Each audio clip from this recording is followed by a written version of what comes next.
It can't happen. The matter is just going to sit there until something puts it into motion.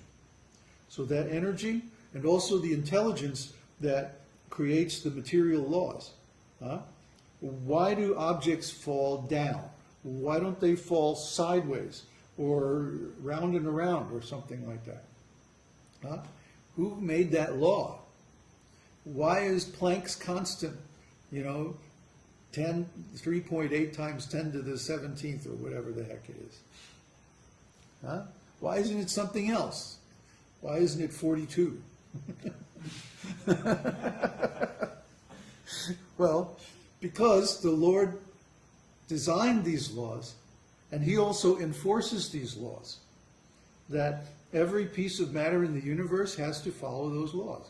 You can't break the laws of nature.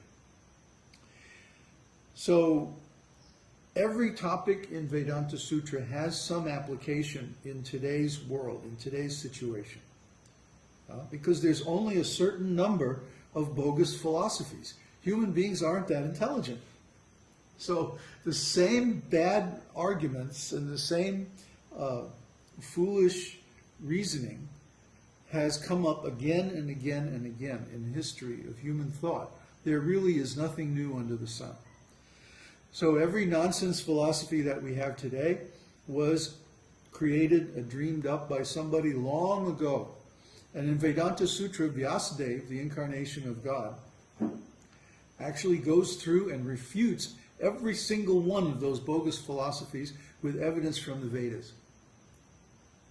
So if you know Vedanta Sutra, you can counteract or defeat any kind of false argument coming from any side or any background, because you know, well, what is the absolute truth and what are all the arguments against the absolute truth and how to defeat them.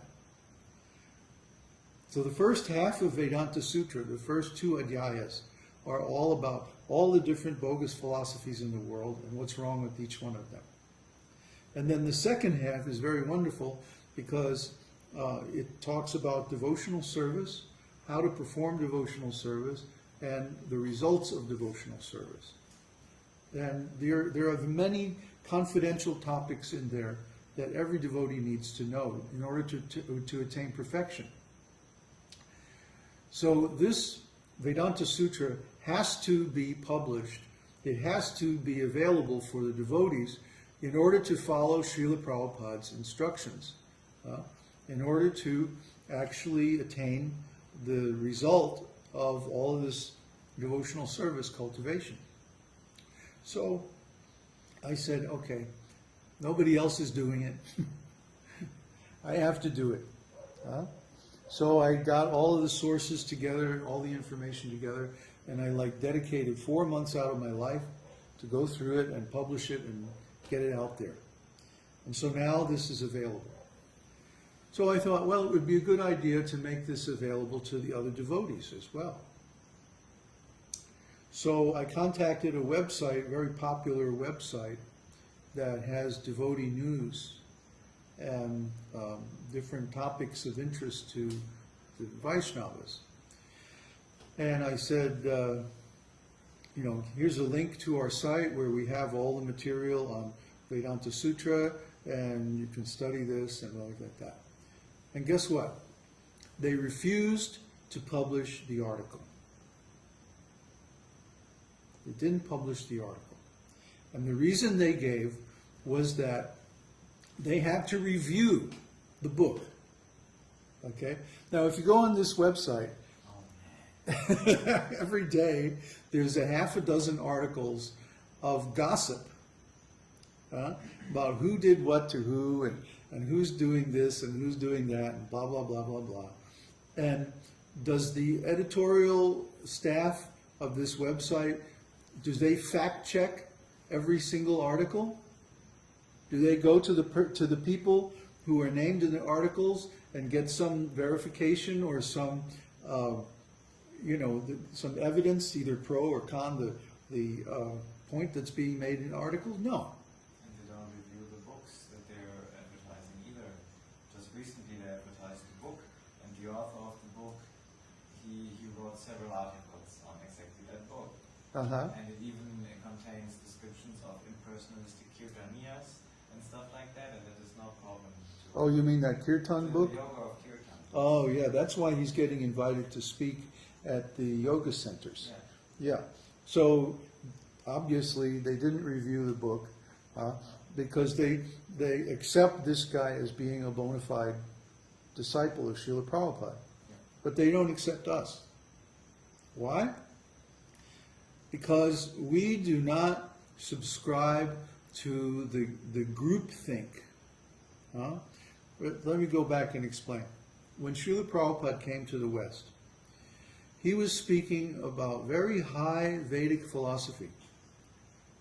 You can read some of Prabhupada's lectures from 1966 and 1967 in New York, and he's talking about very high philosophy to people with no background whatsoever in Vedic language or philosophy or practices or whatever.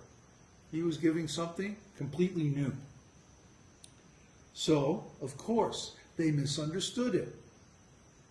But these same people who misunderstood Prabhupada's teachings later on became the leaders of ISKCON and the Hare Krishna movement.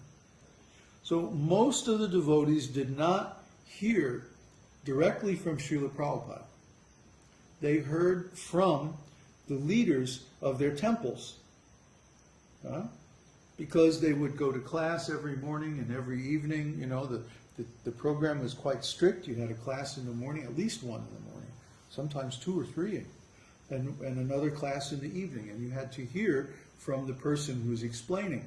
And usually the person who's explaining was one of those first devotees, because that's how you became a leader in the ISKCON movement, is that you were one of the early devotees and you had some personal association with Srila Prabhupada, and because of that you got some reputation, and then of course you're opening temples and preaching and traveling around, so like that. But these people were not preaching from a perfected understanding. They were preaching from an approximate understanding.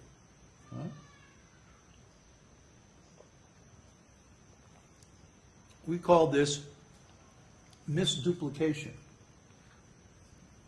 We say there are 4 stages of understanding any teaching.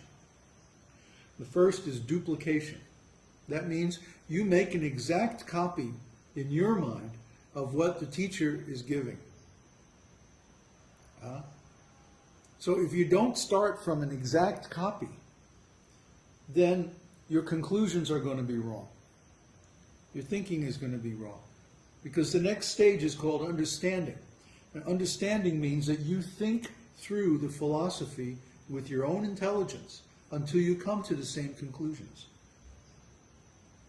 Once you do that, then you can actually contemplate the philosophy. Because you will appreciate the beauty and the logical necessity of the reasoning. And then finally you'll realize the philosophy, which means you'll actually get the result. Your consciousness will change. We talk about consciousness a lot. Why? Because the devotees changed the definition of the word consciousness. When they heard from Srila Prabhupada is talking about Kṛṣṇa consciousness. He uses this term, I don't know how many thousands of times in his books and lectures. Kṛṣṇa consciousness. This is the Kṛṣṇa consciousness movement, the International Society for Kṛṣṇa Consciousness. But if you hear the devotees talk about consciousness, they sort of define it as thinking about Kṛṣṇa, or talking about Kṛṣṇa, or hearing about Kṛṣṇa. But as we have discussed so many times, hearing about or talking about or even knowing about something or someone with words and symbols is not the thing itself. The map is different from the territory. Any description that I make with words is a map. It's different from the thing I'm actually describing. I can say water, water, water, water, water, but I'm just going to get thirsty. Huh? But if I take a drink of water, then my thirst is satisfied. So I can say Kṛṣṇa, Kṛṣṇa, Kṛṣṇa, Kṛṣṇa all day. But unless I'm actually directly conscious of Kṛṣṇa, it won't have the desired effect. Our consciousness has to be directed towards Kṛṣṇa. And please don't ask me, how can I do that? It's your consciousness. You know, it's like somebody asking me, how do I ride a bicycle? Can you explain how do I ride a bicycle? Well, yeah, you get on and you push the pedals and you somehow or other don't fall off. You have to practice it. I can sit here and explain how to ride a bicycle till the cows come home, but unless